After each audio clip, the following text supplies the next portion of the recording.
And I started it off with, now this is SAS and it's running on my PC, okay? So this is a PC version. Some of you guys have SAS Studio. Some of you guys have the virtual machine. The SAS is SAS is SAS. There's going to be some slight differences as we go on mechanics, but the SAS syntax should be the same. If anybody is, let's see in the background, I think I hear a slight echo, so if you are on the phone and you have the computer speakers on, you might want to put your computer microphone on mute. Hey, Don, before you start, there were some questions. I don't know if you wanted to read the questions first. Sure, I'll do that right now. Let me get to that then. Okay, so what do we got here? We got some questions.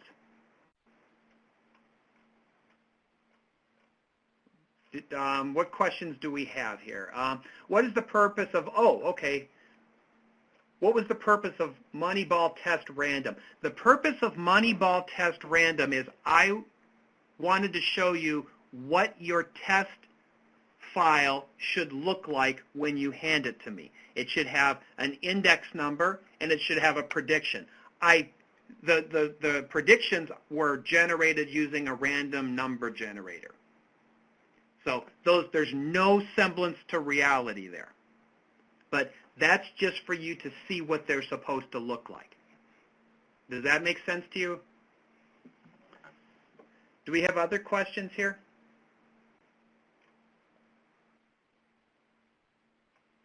I think Frank was going in more in depth with his question. Whose question going more into depth? What? Frank. Well, Frank, is there a way to group variables, and then this is the follow-up after the first attempt? Yeah, Frank is using a macro variable, and Frank, that's a very clever approach. I like that better than mine. It's so obvious that it's perfect. That's a very clever way of doing it. Yours doesn't work. How can that not work, Frank?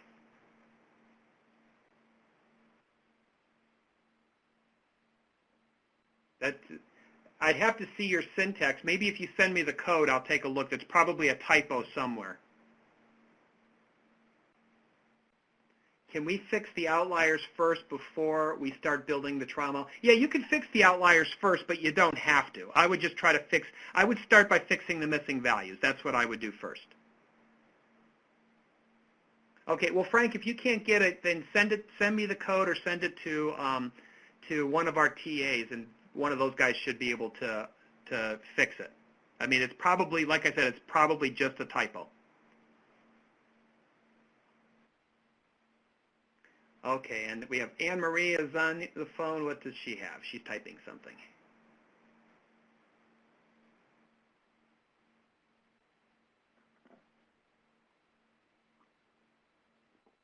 I would fix the outliers because the outliers will impact the means. Yeah,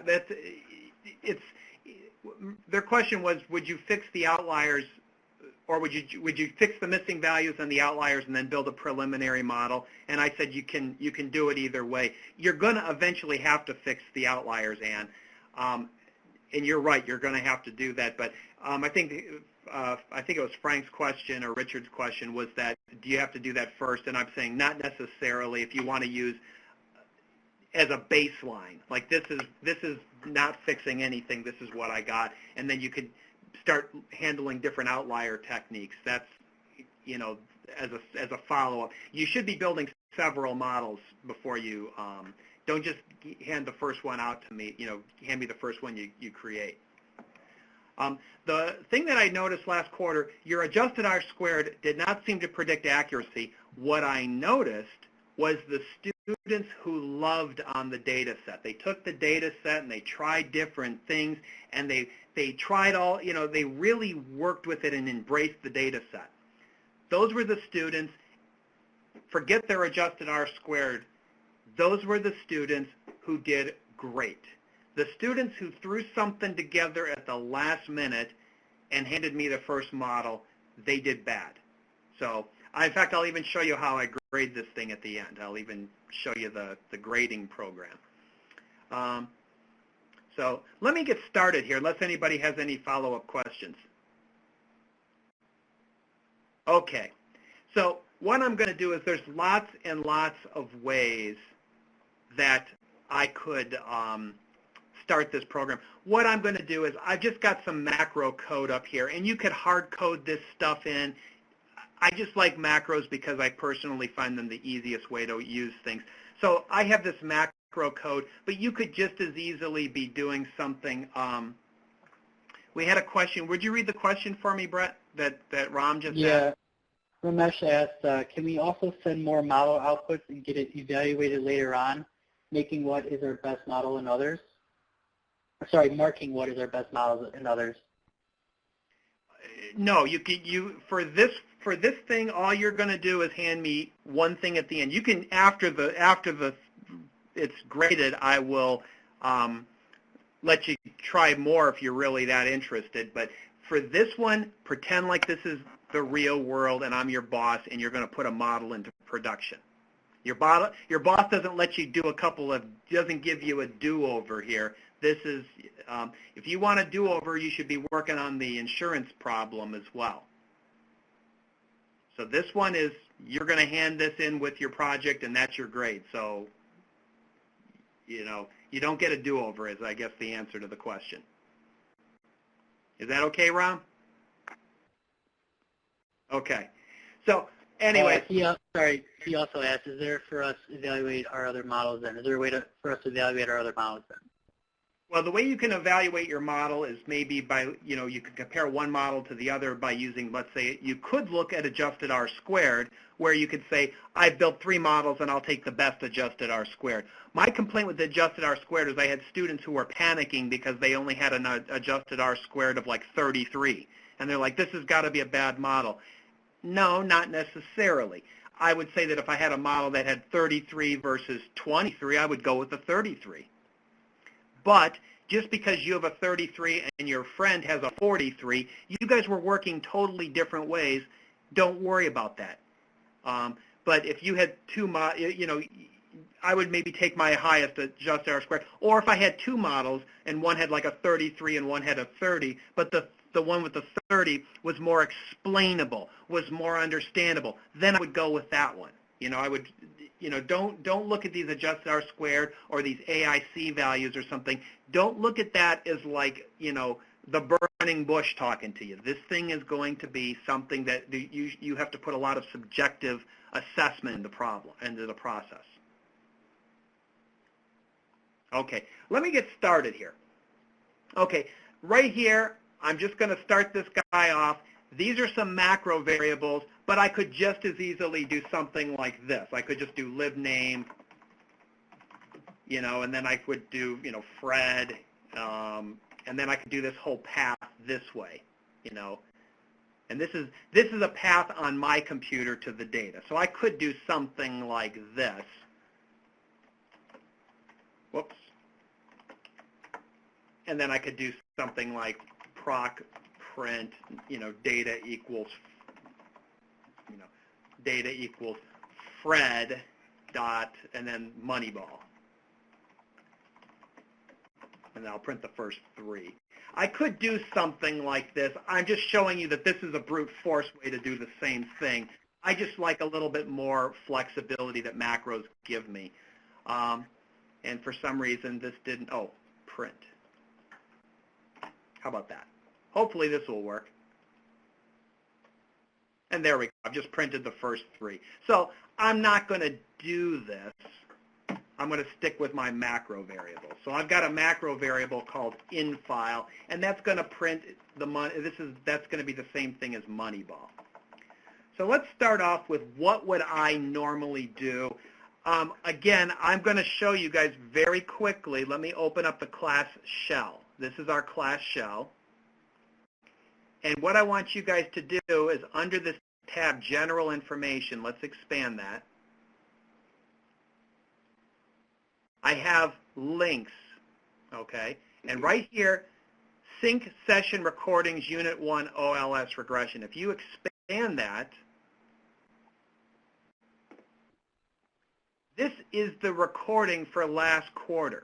So I sat there and did an office hours with those students, and I went from beginning to end, and I showed them all of this exploratory data analysis, and I gave them all sorts of different tips. I don't want to recreate that tonight. That's going to be a waste of your time. I would highly recommend watching this. I want to go fast and show what one of the mistakes is for today, that a lot of students did not correctly give me scoring code. So I want to go through the process very quickly and show you how you can test your score code to see if it's working or not. But before I can do that, I have to build a model. So I would highly recommend watching this if you have not watched it already, and then we're going to have another one tonight. Okay. So the first thing I would do is I normally am just going to do a proc print. Let's just see if we can get at the data. Data equals in file, and remember, in file is a macro variable up here that points to Moneyball. So let's just do that real quick, and let's print the first 10 of those guys. Okay, so let's just run this guy and see what we get. There it is. First 10, okay? And this is the number of wins. Now, normally, if you watch, either read the PowerPoints or watch the sync session from last quarter, you would do some exploratory data analysis and try to figure out what's going to be predictive and what's not. What I think I'm going to do today is I'm going to just decide that I'm going to predict the number of wins that a team has by only looking at the number of hits. And then I'm also going to look at the number, the ratio of stolen bases and caught stealing. Okay? The reason why I'm going to choose those, not because they may or may not be predictive, is because there's lots of missing values here. And I think I'm also going to go and do team pitching strikeouts. So this is how many strikeouts that the pitcher has. Okay? So those are the variables I think I want to use. And so let's just do that real quick. So the first thing that I would probably do is I'm going to do some very quick exploration of this data. So let's look at this is our target here, target wins. So let's grab that guy. So let's do proc univariate data equals in file. Plot var, and this is going to be the number of wins. Okay, so let's just take a quick look at that guy. And this is kind of a neat way to explore the data, proc univariate. So let's just do that real quick. And if I click on that guy, look at this. I got a nice one of these box and whisker charts. Those are kind of neat. But more importantly, what I really like to look at is I can kind of say, okay, the average number of wins is 82. And I would say most people have, let's say 99% of the time, I'm going to have 114 wins or less and 38 wins or more. So I'm going to be between 38 and 114. I've got this one guy with 146 wins. That's a real outlier here. But, okay, this gives me an idea of the wins. Let's take a look at some of the other ones as well. Let's see if we got anything going on with the hits. So we come over here. Let's go back up to our friend, the proc print. And this is the number of base hits that a team has. Now, I'm not a baseball expert, so please, I know a little bit about it, but people were asking me about baseball. I'm sorry. I can't give you any advice on this. But base hits is when you hit the ball and you get on base or you hit a home run or something like that. So let's just do that, and we'll hit that guy real quick. And you can see here that most teams have 1,400 hits. They go as high as 1,950, but then you get some real outliers here at 2,500, and you get some real outliers down here at 8,091. Okay. We can also do the same thing with stolen bases and caught stealing, so let's do those real quick. I think those are base run.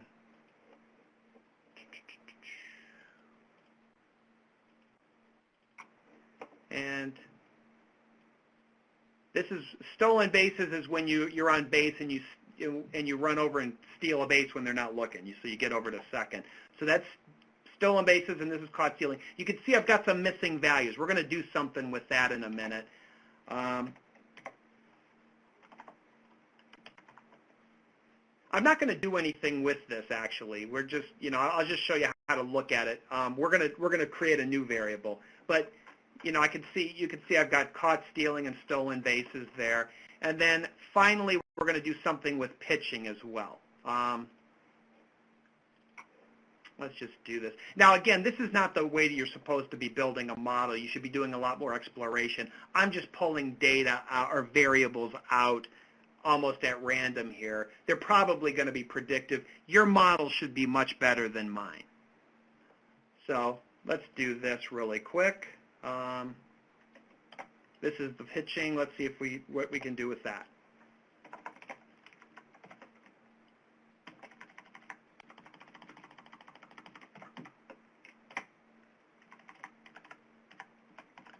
So the first thing you're going to want to do is you're going to want to see if there's any outliers, okay? And you can see there's a lot of outliers. Look at this.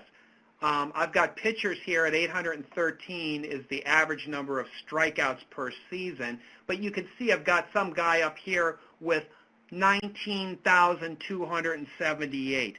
Probably that's what they call an outlier. You don't want to be having that guy. So we're going to do something with that. Look at that guy. He's way out there. He's going to screw us up. We don't want that. So what I want to do is the first thing I'm going to do here is I'm going to create a new data set. So I'm going to do data, temp file, set, in file, run. All I'm doing with this data step here is I'm now copying everybody from here into here. It's going to read one record at a time from in file, and it's going to dump the output into temp file. And in fact, if I just do a quick proc print,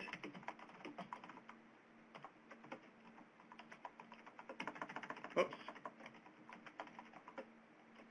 observations equals 10, run. If I do this, I'm going to have an exact copy. There, I've just got an exact copy. Now, let's do some very quick scrubbing of the data. Now, if you're not familiar with SAS, the neat thing about the data step, which makes it so powerful, is it allows us to create new variables on the fly. So how about if we do something like this? Remember our friends caught stealing and stolen bases? So this is where I'm trying to steal second. I'm on first and I run over to second when they're not looking. Sometimes I get caught, okay? Obviously, I want to get stolen bases more times than I get caught. So let's create a ratio variable here. Let's do, stolen base percentage. So I'm just going to create a new variable. And what's that variable going to be? It's going to be the number of times that I steal a base divided by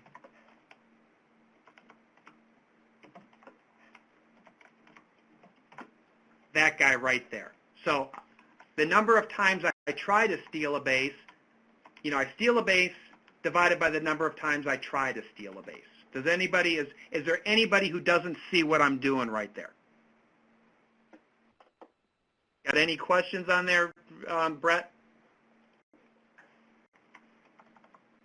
Am I still on the phone? Can you hear me, Brett? Yeah, sorry, I mute my phone.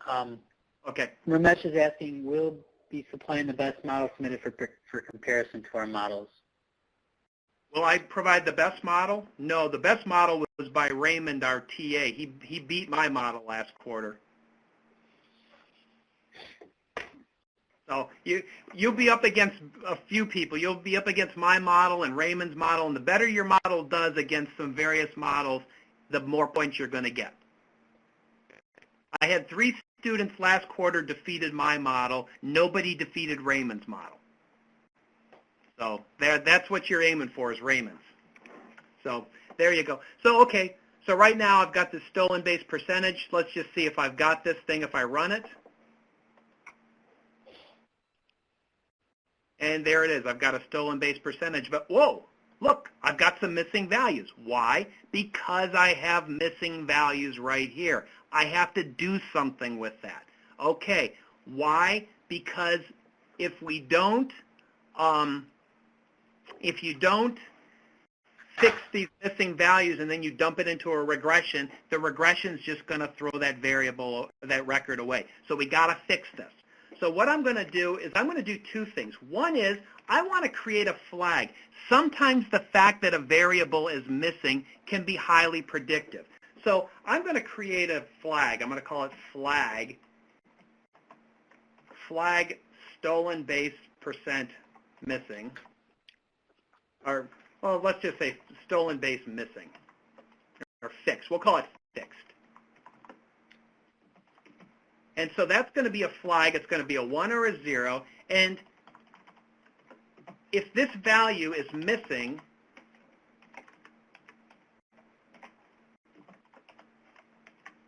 then this thing is going to be 1. Okay? If it's not missing, then we're going to, if this guy is not missing, then it's going to be a 0. Now we have to fix it. So what are we going to, oh yeah, what's up? Did I have a question? No, someone texted me, sorry. Okay, fair enough. Okay, so what we'll do is, how about if this guy is missing? So if he's missing, then stolen base percentage, what are we going to set it to be? I don't know. What's the average here? Let's just set it to the average. Proc means data equals temp file mean var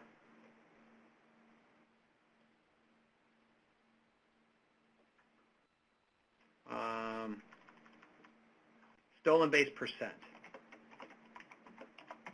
Run. Okay, let's just see what the average is for this guy. What do you think it is? It's 0.63. Okay, so we'll set this guy to 0.63. Does everybody just see what I just did there? I just ran this code here, and I saw that the average of the stolen base percentage was 0.63. So I said, okay, if this guy is missing, then I'm going to set him to the average. I'm also setting this flag variable to be 1. So I fixed it, and I fixed it to make it the average. Because like I said, sometimes the fact that you're missing is highly predictive. In this case, I would imagine that the reason why the stolen base percentage is missing is because they didn't keep that record back in the old days. So this is probably a team that was from like pre-1920. Maybe this is less predictive of a statistic back then. I don't know. But this could be, this might actually be a great way of knowing if this is a modern-day team or a team from long ago. Okay, so let's see what else we do. I might even go so far as to do, we had the hits, right? The hittings. So let's do that as well. It's safe for us to just say, to make sure that the hitting variable is not missing either. So what's the, let's just see what the average for hits is. What was it again?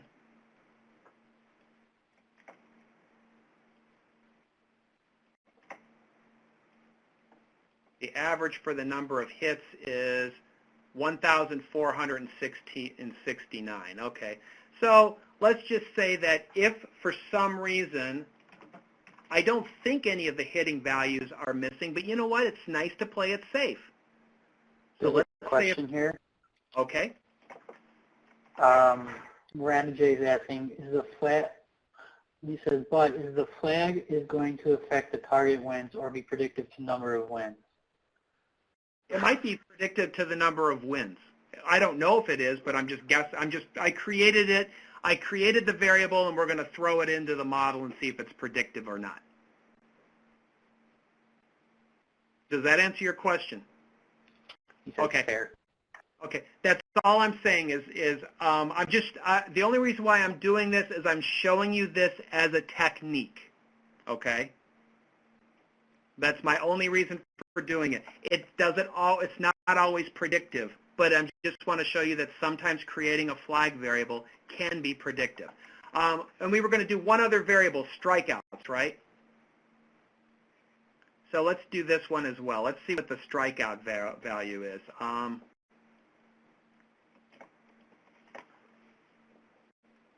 Teams pitching strikeouts. Let's see what the average is there. So team pitching strikeout. Oh, yeah, somebody was saying about there's an outlier in there. Yeah, you know what? You might want to get a better value like the median instead of the mean. So let's do the mean and the median for the strikeouts and see if you have an outlier, the median might be a better choice. But if you have enough data out there, probably it's not going to matter. I mean, if you have enough records. So let's run that real quick. Let's just see what we get. The mean is 817. The median is 813. So I don't think it really matters. We'll use 813. How about that? So if the number of the strikeouts is missing, then we're going to say that the number of strikeouts is 813. Okay. Now you've noticed I'm not even going to handle at this point the outliers. Okay. So let's just stick with these variables and let's just build a predictive model really quickly. Proc print data equals temp file and proc reg, excuse me, we're proc regression, and we're going to say model and target wins. Is that what our target is? Yep, target wins is equal to what? The stolen base percentage plus this flag variable. In other words, did we fix the stolen base percentage? And what else did we do? The hitting and the strikeouts.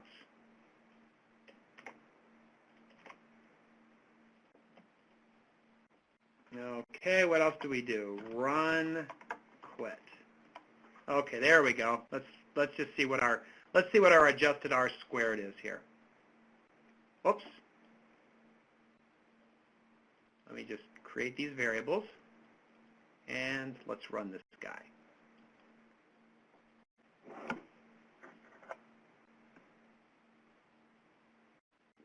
Now I'm going to show you how I do this in the real world.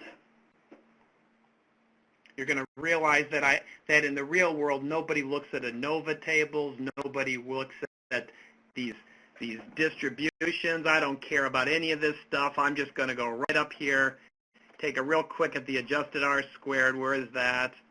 Wow, that's not real good. 16%. Now, I happen to know that most people in the class are going to get adjusted R squared values. And like I said, I don't look at the adjusted R squared value as like the burning bush talking to you, but at the same time, there's going to be a value that like everybody in the class is kind of getting, and this is way, way, way low, okay? Most people in the class will have high 20s, low 40s. Anywhere in there, you're probably fine. If you're down here and everybody else is way in another zip code, you probably got some work to do. But this is the first one I'm doing here. But I'm also looking at this and I'm thinking, I wonder if I can improve on that. Second of all, I'm looking here at stolen base percentage. That's a positive number. That makes me very happy because that means that if I have a higher stolen base percentage, in other words, I steal more times than I get caught, that means I'm going to win more games. Okay?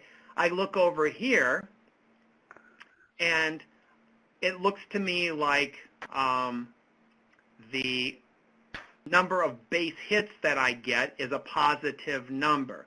This means that the more times that I get a base hit, the more wins I have. The striking out is kind of distressing to me. Why? Because if I strike out a lot of batters, that's a good thing, but this has a negative number in front of it, and it's a very small number. This means that it's almost like if my pitchers strike out a lot of people, it's almost like it's not helping. So this is kind of making me suspect that this is probably not a good either this isn't a good variable, or maybe I need to transform this. So let's do a couple of real quick things. Let's go back over here and let's handle some of these outliers. Okay, like for example, speaking as a former pitcher, we got expert information. What do we got here? Somebody was giving me former pitcher information. Brett, help me out. What is he saying?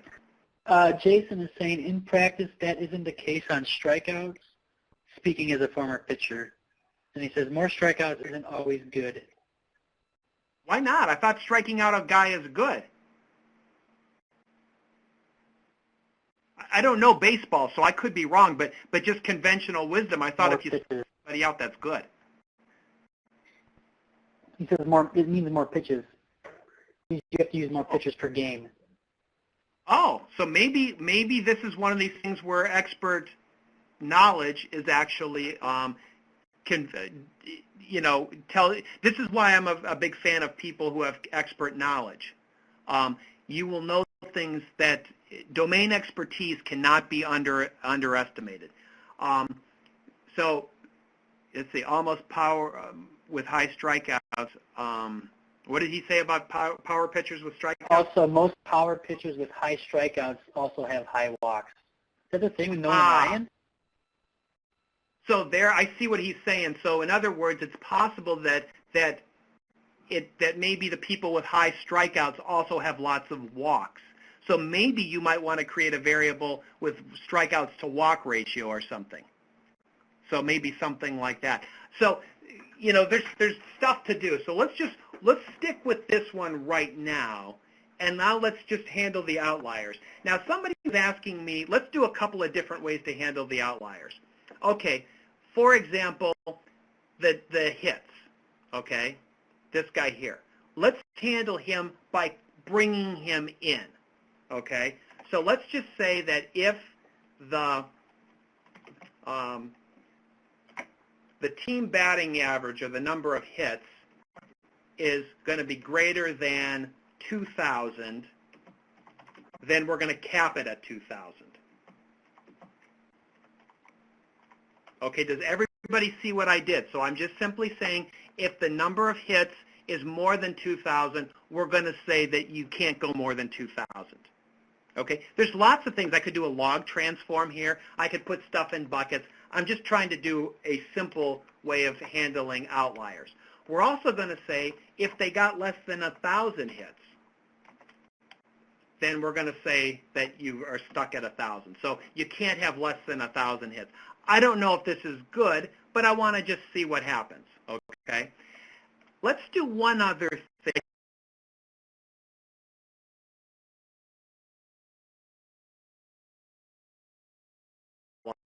Now, just because I throw it away in the training data doesn't mean I'm going to throw it away in the test data. Everybody has to get a score, okay? Everybody gets a score, okay? But when I'm building the model, I might want to throw somebody away. So remember, we had what was the strikeouts again? Let's go back up here again. Where's my strikeouts? Right here. Proc univariate. Let's see what I'm doing. What was my proc univariate? Okay, 1,500. So I'm going to say that anybody with, let's say, more than 1,200, I'm just going to throw a number here. Anybody over 1,200 strikeouts, I'm going to throw them away. And anybody less than 400 strikeouts, I'm going to throw them away. So I'm going to throw away all of the outliers. How about that? Does anybody, this is just 1,500 and 400. I'm just going to do this for the heck of it. Okay? So if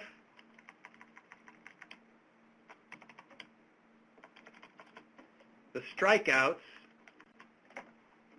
is greater than, what was the number, 1,500? Then delete. And if the strikeouts is less than 400, then delete. Okay. So this is two ways of handling the outliers here. So let's run this one more time. And now let's run our proc regression again.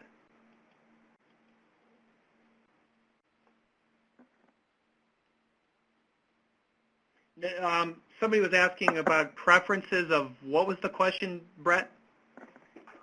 Let's see. Rachel asked, is your strikeout median 813 or 831? What did I put?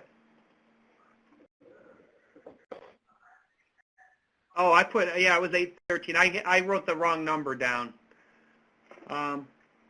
And then Brandon asked, is there a suggested preference to using if statements versus a where clause when removing records in a data step? There's no preference. There's so many ways you can skin a cat in SAS that it doesn't matter. I prefer, my personal taste, there's a lot of people out there, and if you go and hang around the SAS campus, there's probably going to be a lot of guys out there that were saying, oh, no, no, no, no. The where clause is so much more efficient, blah, blah, blah. I think, in my opinion, the if clause is more readable. My opinion. I'm never going to, if you got a where in there or a bunch of if then else's, no one's going to fault you for it. In fact, most people probably look at my way of coding and think that it's very, overly simple and adolescent-like, childlike, because it's not sophisticated. But to me, I like simple because it's readable, but that's my preference, okay? So anyways, there's no preference on any of these things. Okay, so I've got this proc regression. Let's just see how it performed.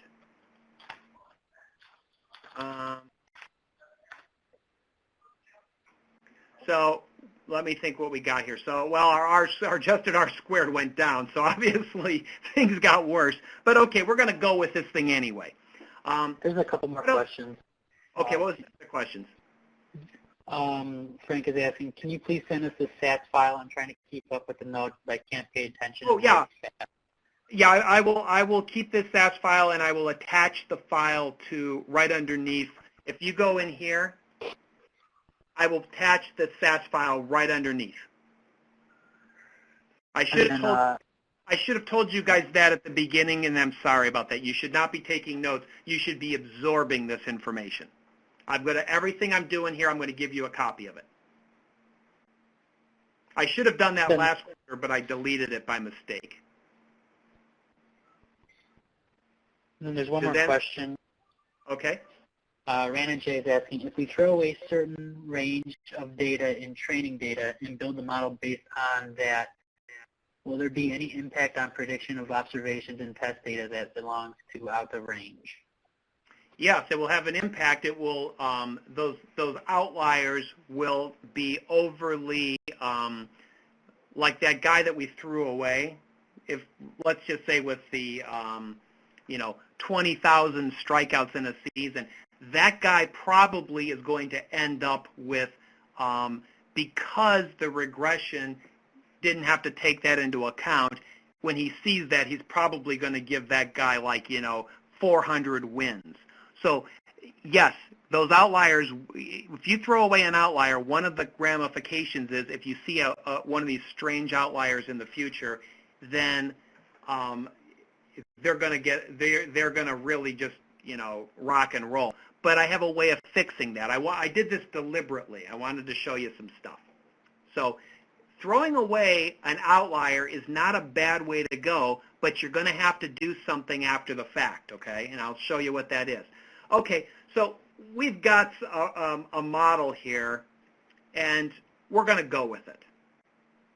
So we're going to go with this dude right here, and let's build ourselves a scoring program. Now, how would I do this? Okay, now this is where, if you're falling asleep, wake up.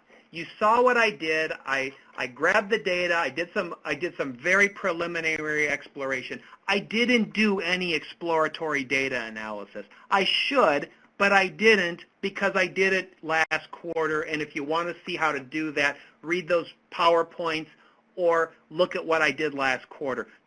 I don't want to do it right now because I'm just going to be repeating. I want to focus on where people made mistakes last quarter. What did they do? Okay, how do you actually create a scoring program? So I took my data and I did this transformations to it. Okay, and now I've got a regression formula so that I predict new people or new, so I can predict wins. Now, how would I do that? Well, the first thing you're going to want to do is I'm going to create a little macro variable here.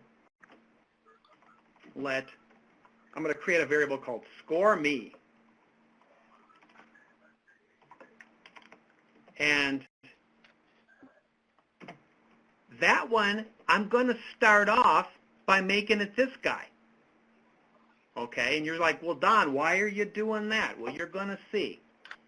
Okay. And I'm going to build a score program, and I'm going to score my test data set. Why? Because I want to test to see if it's going to work. Okay, so let's start off by doing this. I'm going to run a proc means, and I'm going to say data equals score me. And I'm going to look for the number of variables. And remember we have that variable index. Let's just do that one. Var index run. So let's just run this guy real quick. And you're going to see that we have 2,276 of these guys.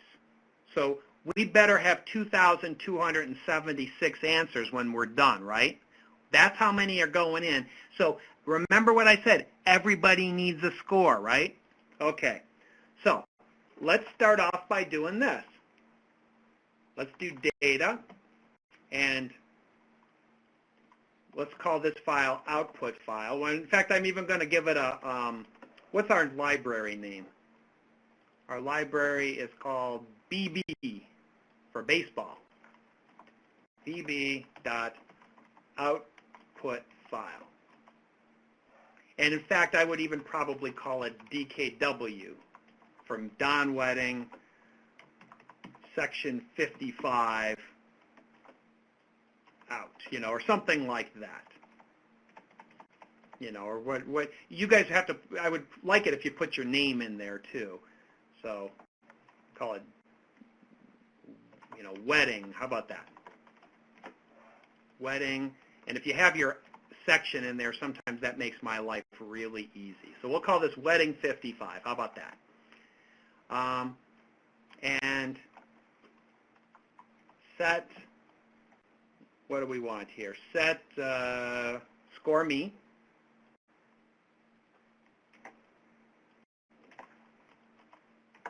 Run. Now remember what that's going to do. So if we print this guy, proc print data equals this guy, and let's print the first 7. Observations equals 7. Run. Now when I put a library statement in front of that guy, it's going to make it a permanent data set, and that's what you're going to download and send to me. So let's run this guy real quick and see what I get. I mean, I haven't even done anything yet, but I just want to see. Look, I got the first 7 records, see? 1, 2, 3, 4, 5, 6, 7. What? Why do I have the first? Oh, I know why.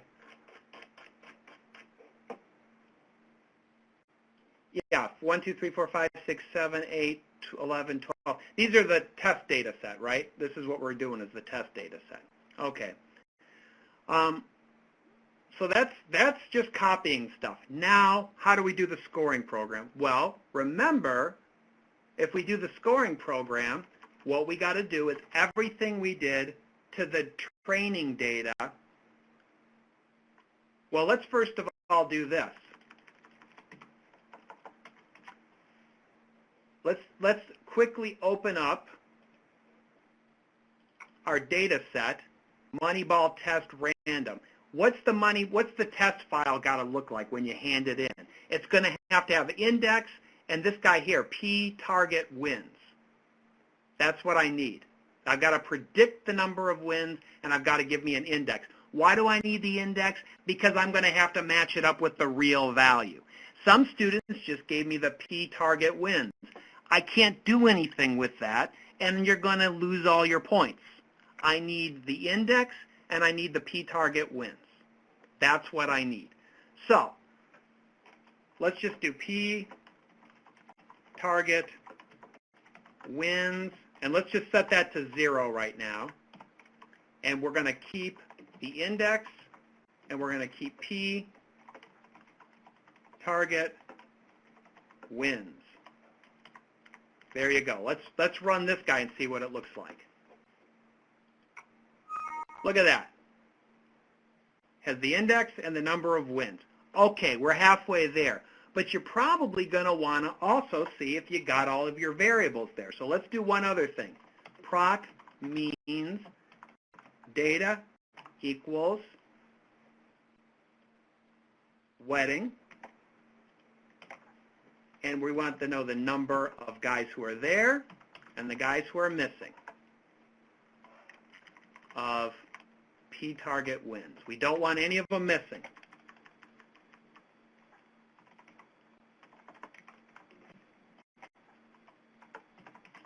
Now, if you're falling asleep, wake up. This is starting to get important. Remember, we started off here. We want to know how many guys are in the file. We've got 2,276, right? Now let's just score that guy, print him, and let's see how many of them are even there. We have 2,276 and none of them are missing. Okay, big deal. We haven't done much, but let's change this guy and now let's put our regression formula in. Okay, where's our regression? Hey, John? Yes, sir. There was a question earlier. Tom asked, in the case of missing values, could I replace the raw number, say caught stealing, and then do the calculation percentage? Yeah, if you want. You certainly can. There is no right or wrong way. Here, I'm going to give you a Don Wedding thing that you can take this one to the bank, okay? When it comes to doing this kind of stuff, we're walking out of the boxing ring, and we're now walking into the back alley street brawl. Once you start fixing your data, the statistician, that guy who wears the tweed jacket with the patches on the arm, and he's got a beard, and he smokes a pipe, and he talks like William F. Buckley, that guy, once you start fixing the data, he's going to go apoplectic. He's going to say, you can't change the data. Well, guess what? This is the real world, and your boss wants an answer, so you better darn well change the answer. And if you got somebody who has 30 million strikeouts, there's a problem, okay? So you're going to have to fix this. Now that you've now come to grips with the fact that in real world, back alley street brawl analytics, you're going to have to fix that data. Now the question is, what's the rules? Well, there is no rules. The only rules, and this is what you can take to the bank, is this. If it makes sense and it works, it's right, okay? I mean, obviously it has to be legal. You can't do something illegal or unethical, but that's obvious. So you're saying, Don, can I fix caught stealing and stolen bases first? So my question to you is, does that make sense? Do you find any reason to not do that? Is there anything about that that doesn't make sense to you?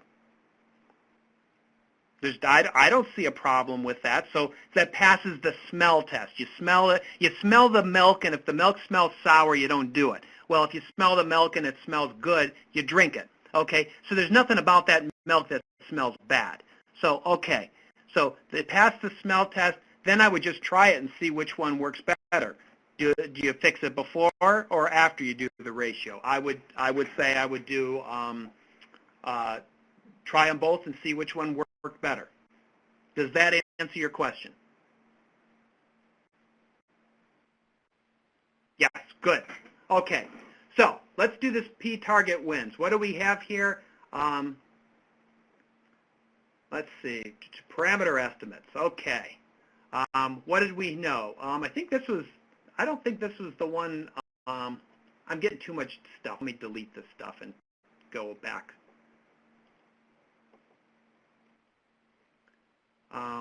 Let us run this guy one more time. I'm losing track of my output. Let's run this regression one more time.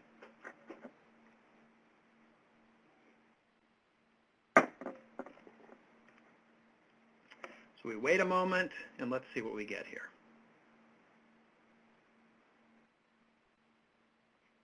Okay, so my parameters are right here. Okay, so my intercept is 3.7. So let's copy that. And let's put that right here. Plus, what else do we have? Stolen base percent times 27 point blah, blah, blah.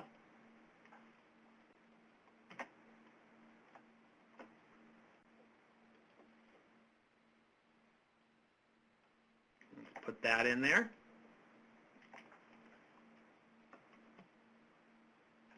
And what else do we have?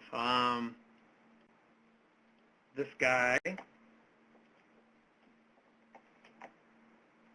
times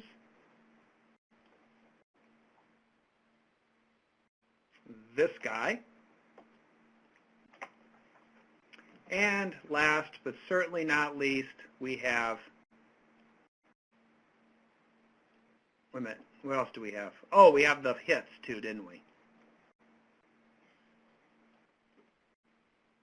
Copy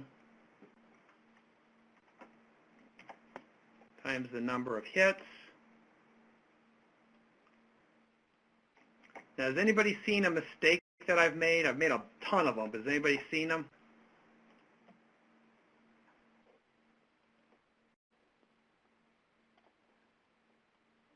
Boy, either you guys are falling asleep or it's so obvious that no one wants to say anything. Okay. Forgot a plus sign. Where's the plus sign? Where's the plus sign that I forgot? I don't think I forgot any plus signs. Okay. Well, let's just see what happens. Now again, let's rerun this. We are going to, when we run this guy, we are expecting 2,276 answers, right? Okay, let's run this. Let's just print. Oh, we got a whole bunch of missing values. Huh. And if we run the proc means here, we've got no correct answers and they're all missing. Well, why are they missing? Well, remember, whatever I do, I created these variables. Remember, I created the stolen base percent, and I created this guy right here. Remember that, everybody? I need to put those guys. If I'm going to use them, I gotta put them in here. So I'm going to come up here.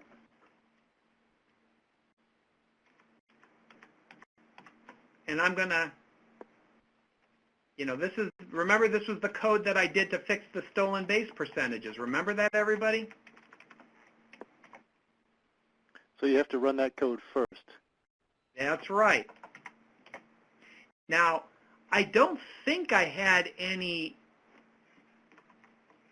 of the missing values for these guys. I don't think any of those guys were missing. I don't think I had any missing hits or any missing strikeouts, but I had the code in there just in case. Sometimes it's smart in the real world to error, to make your code bulletproof. You know what? Policemen wear a bulletproof vest. They don't think, policemen spend their entire life and nobody shoots at them most of the time. But you know what? They wear the bulletproof vest for that one time that somebody does shoot at them, okay? And just because your training data set didn't have any missing values in the hits doesn't mean that your test data set won't. So it's sometimes very smart to error-proof your code. But let's just for fun, let's not put the code in there and see what happens. Let's go here. Let's hit run. And let's just see what happens now. Look at that. 2,174 people got a score, and 102 people didn't. Well, you know what? That means that this code up here, where we fix the missing values, guess what? Apparently it was doing something. We better put that code in, right?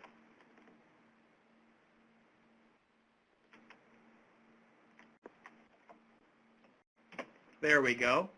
So let's put that code in. So you see, what do? We created this variable just like we did before. We created this variable just like we did before. We fixed it just like we did before. We fixed this guy just like we did before. We fixed this guy just like we did before. Okay? So let's run it now and see what we get.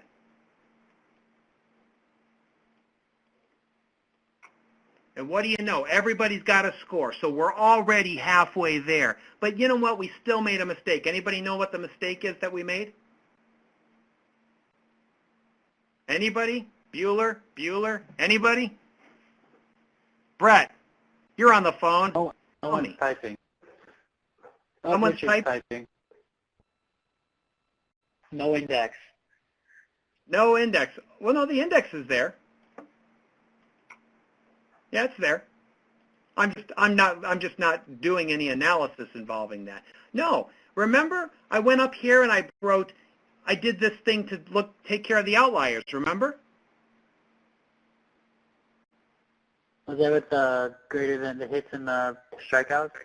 Yeah, I'm saying if the graders, this guy right here, I'm saying if it's greater than 2,000, I'm going to rein it in, and if it's less than 2,000, I'm going to rein it in. Whatever I do up here, I got to do in my score code, so I got to put this code here.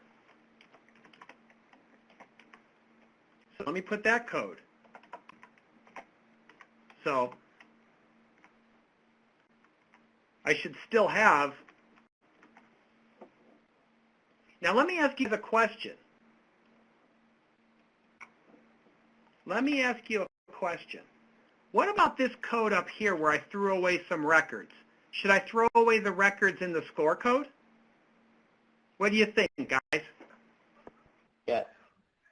You Why? cannot. Ah! Who said no? Who said no? This is Ram. Ram, I like you. You are my favorite student now. Tell everybody why you can't throw them away. You need to score everybody. You cannot just throw That's records right. out. You can do anything you want to this temp file. You want to throw away records? Be my guest. But I'm the instructor. I'm the guy who owns the Detroit Tigers, and I want a score for everybody. I need a score. And if you throw away records, I'm not getting a score, am I? So if you go over here and play this game, so Ram, you are right. Don't throw away any records in the score file. So if you come down here and you play a game like this, look what's going to happen. You start off with 2,200 records, and then you come down here and do this.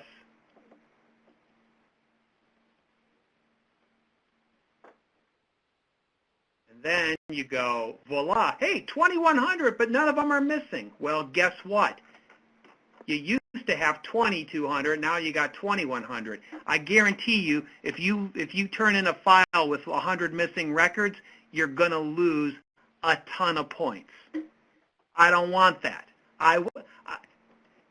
This is like Little League Baseball. Everybody plays. Everybody's going to get a score, so don't you do this, okay? So there you go. Let's put that guy back. Now we're going to do one more thing, okay? I want to have 2,276. Look, the numbers match. Perfect. Okay, we're going to do one more thing. I'm just curious. I'm going to put min and max. Min, max. Let's just see something here. So I have a minimum score of 47 and a maximum score of 108. Okay. Now, last quarter I had people who were giving me predictions like minus 10 wins and 190 wins. Okay. What's wrong with that? Brett, what's wrong with that? You can't have negative 10 wins or over 180 or 162. Yep, you can't have more. So what I would recommend you do is you do something like this. After you do your score code, I would say if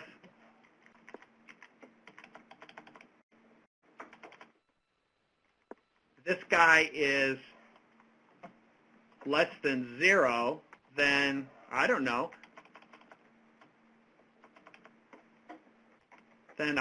set it to something normal, like 20, you know?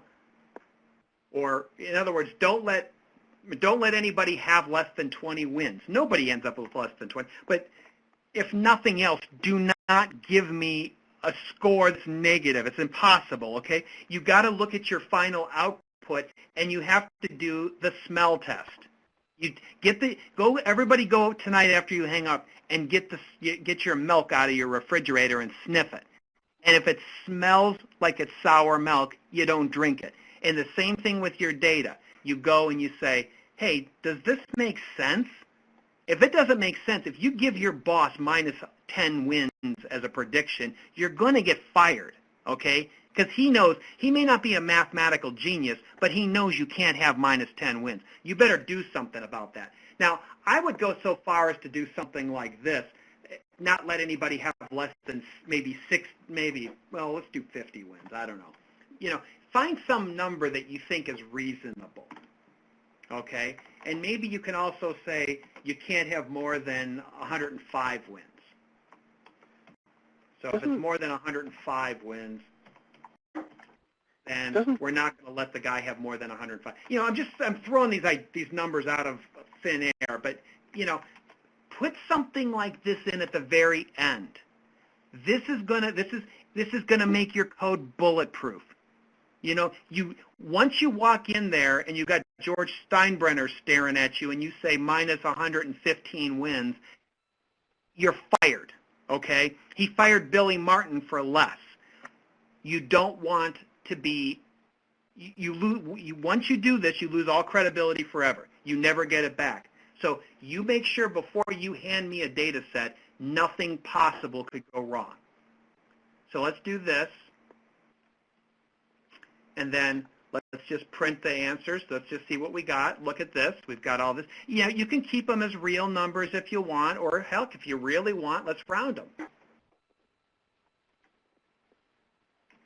If you really want to get crazy, you can round this thing.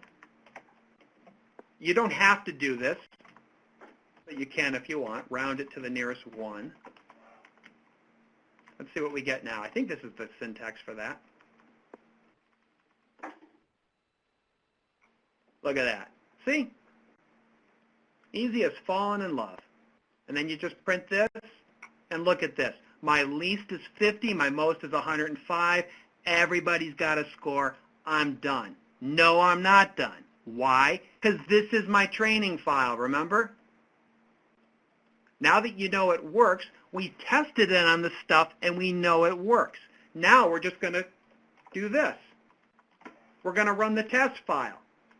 Don't forget, half the students last quarter handed in the training file. They got this far, and then they accidentally gave me the training file. And I felt so bad giving them zeros.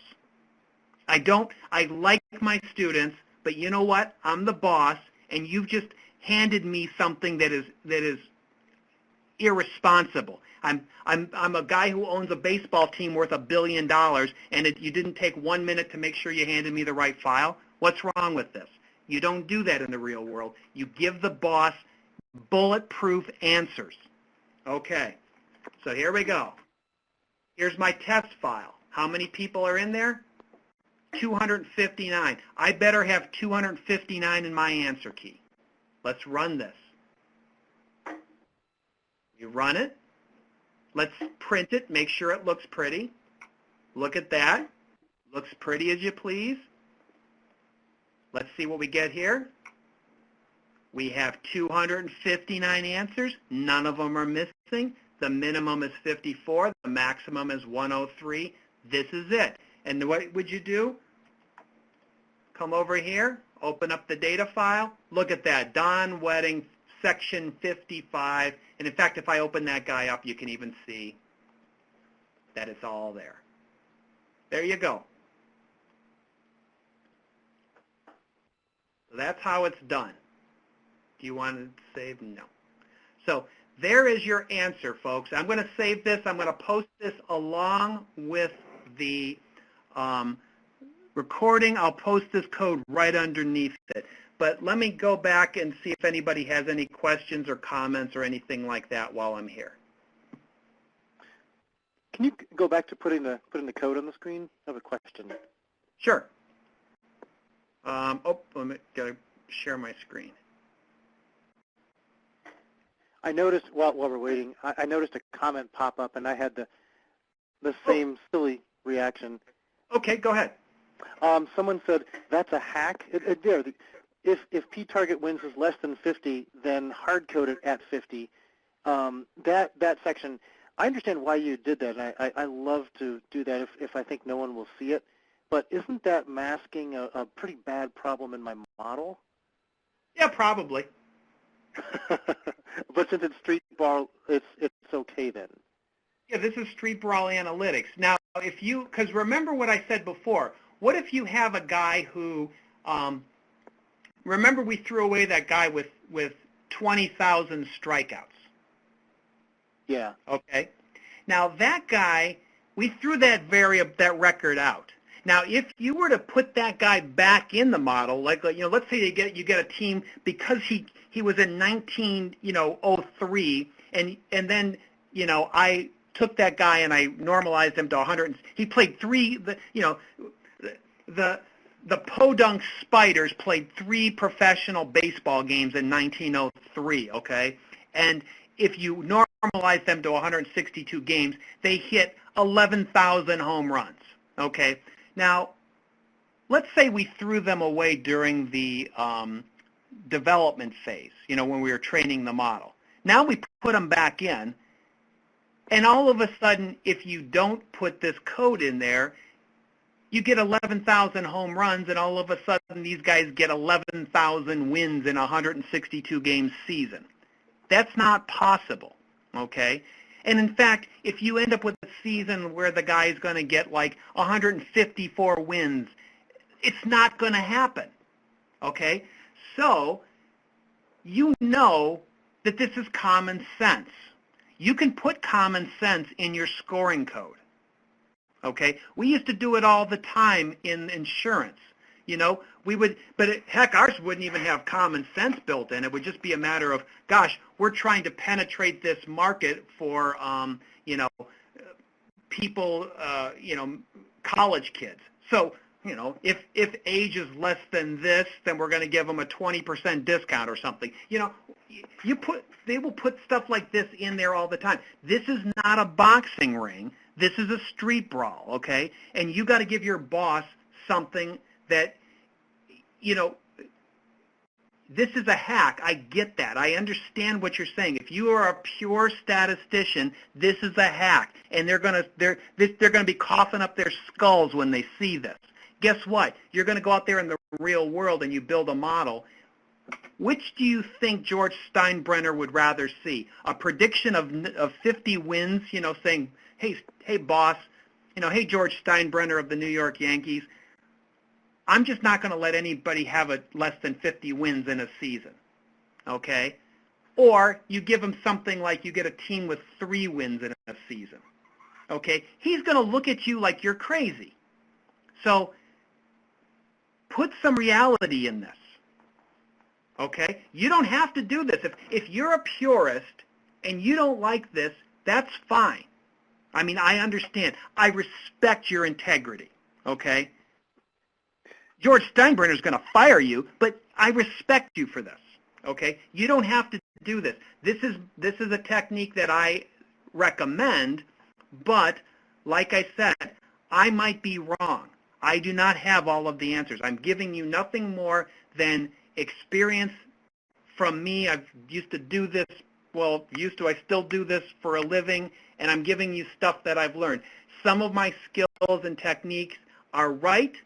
Some of them are wrong, and I've just been getting lucky up till now. But you're going to ultimately have to make up your mind. If you do not agree with it and you think it's as a hack, I respect that, and I actually think, there were a lot of professional people who would agree with you, and they think I'm crazy. So don't do it if you don't feel comfortable with it. I happen to like it, okay? That's just my taste on it, though. So I want you guys to feel free to disagree with me on everything, and give it back to me if you think I'm crazy. I will. I like the interaction here. Better to be generally right than precisely wrong. I like that. Who said that? That sounds like, I think I know who said that. Raymond. Oh, that was right. I had a feeling it was you, Raymond. That's something you would have said. What's the thought process on the transformation should be made on variables, taking mean versus median versus taking the log? You know what? To me, it's trial and error. I just eyeball it, and if I have 1 or 2 outliers, I might do just truncate it. If it's a real big skew, I might start taking log transforms. But trial and error. Hal Steinbrenner. Is George Steinbrenner. See, like I told you guys, I know, I stopped following baseball when I was like 12. So George is now an outlier. George is now, yes, he's outlying in a cemetery. I like that. So,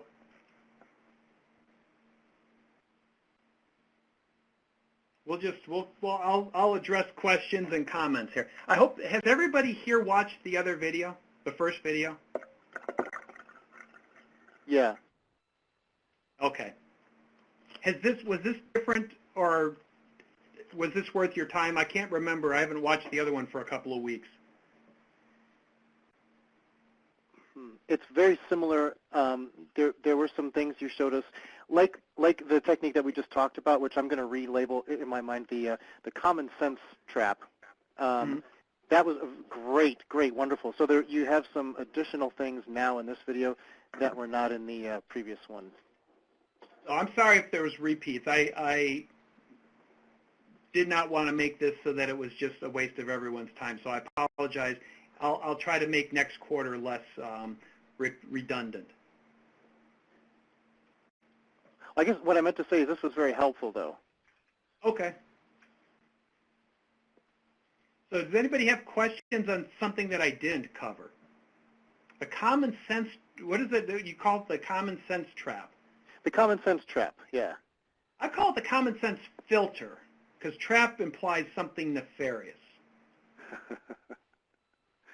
But you may call it what you will.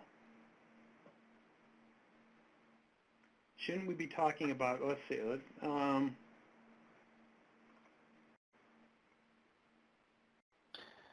Hi, Don. This is Ram again. Is there anything due this weekend or everything due next weekend? Everything's due next weekend. I would hope people are doing quizzes and working on the insurance bonus problem. I'm surprised I'm not getting a lot of takers on that this quarter. The insurance one, just build me a model. I don't care. Use a magic 8-ball and send me a scored file. That's all you got to do.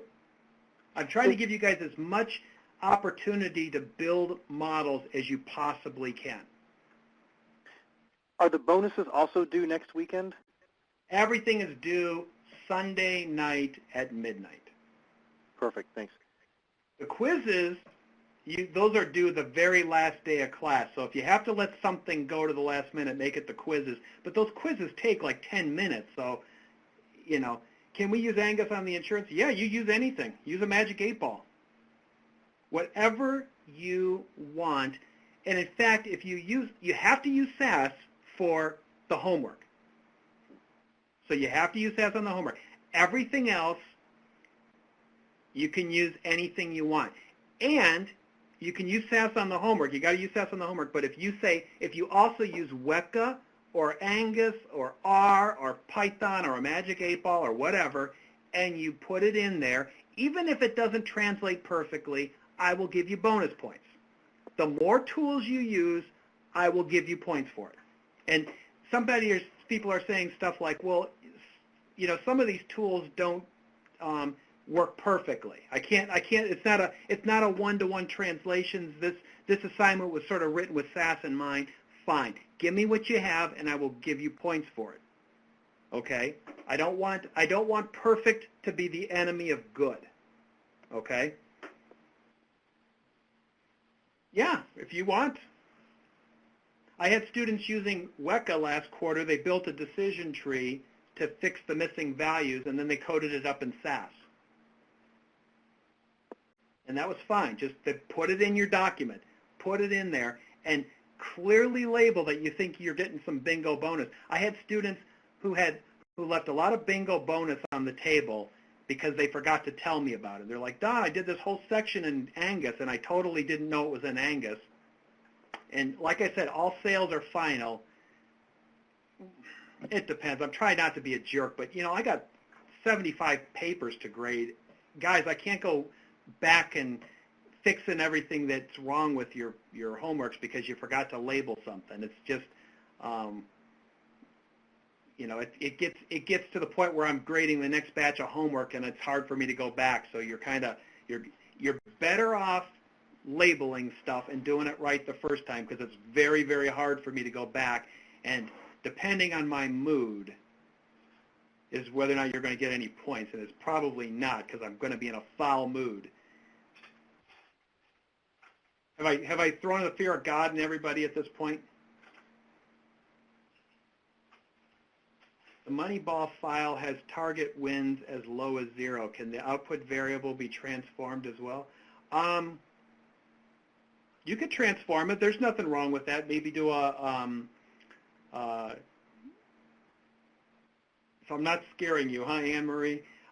You could translate. There's ways that you could maybe do a log transform or do something like that. There's nothing wrong with that, but the prediction you ultimately give me is going to be a raw number of wins. That's what I'm going to grade. Let me show you. Let me go share my screen again. I'll show you how I grade this thing.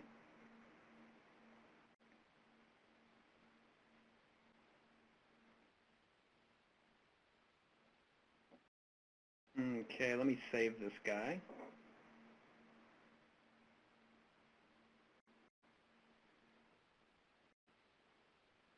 Okay, let me just close this guy down. Okay.